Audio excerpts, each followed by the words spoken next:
Today I'm going to show you what it's like to drive a Generation 5 Viper GTS.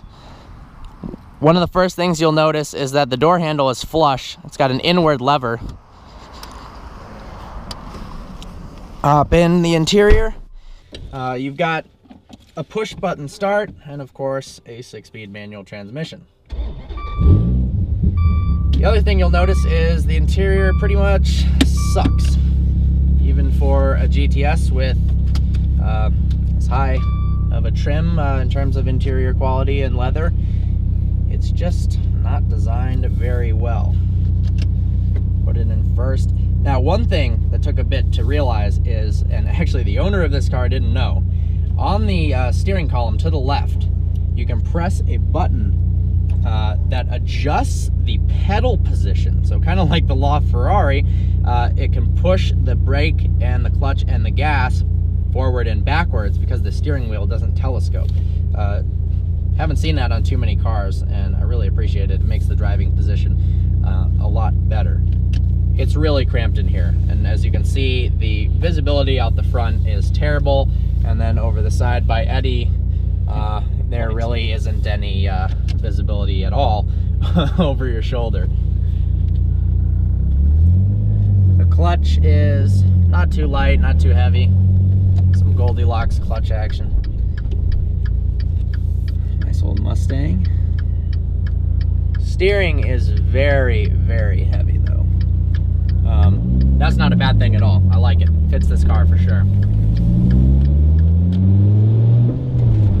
Immediately, you'll notice going over the smallest bit of gravel, you hear all of it bouncing against the underside of the car, and any little bumps, you feel it. The car is very loud in every regard, in terms of road noise, wind noise, engine noise, but it's not supposed to be a quiet car. Drop it into second.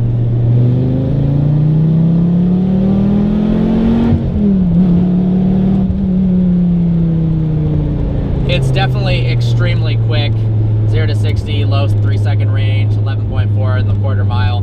What I love is how easy it is to shift the 6-speed manual transmission. It's really notchy. You know exactly when you're in gear, but that full throttle acceleration going from second to third, it's so easy to do, and easy to do it without jerking. I really appreciate that. The car is a lot smaller and feels smaller than you would imagine, at least seeing the car in pictures. It's got such a long hood that it gives the impression that the car is huge, but in fact, it's smaller than a 911 and feels like a car of that size.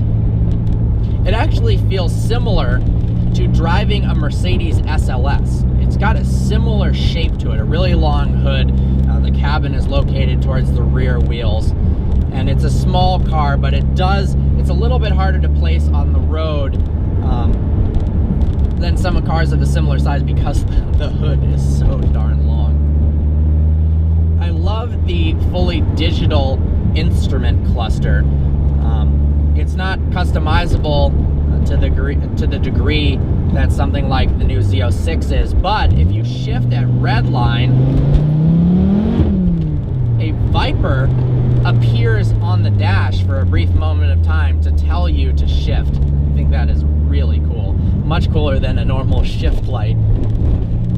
Now, despite some of its shortcomings with the interior and perhaps the reliability, this car is so fun to drive, you really don't care about it. 6-speed manual, 640 horsepower, rear wheel drive. In terms of driver involvement, it doesn't really get more pure than this in terms of new cars. I mean, the only reason this car likely has traction control is because of the government regulations.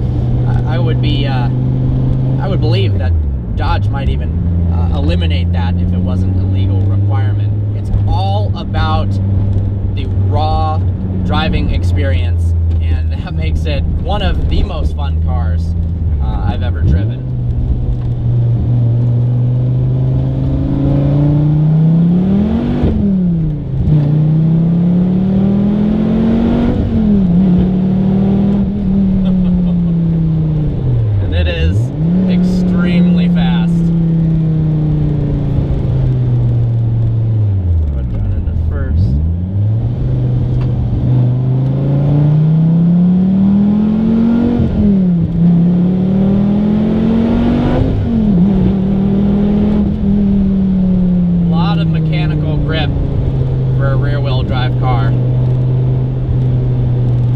definitely feels brutal, to say the least. Well, that's what it's like to drive a Viper GTS. I hope you enjoyed this video. Like always, please browse our channel and subscribe. Thanks so much for Wasim, the owner of this car, who runs the Motor City Rally in Detroit, which is happening from August 3rd to August 6th. Eddie and I are going on it. There's going to be Ferraris, Lamborghinis, exotic cars. This Viper is going. Check them out on Facebook, Motor City Rally, or on Instagram, @Motor City Rally. Look forward to seeing you next video.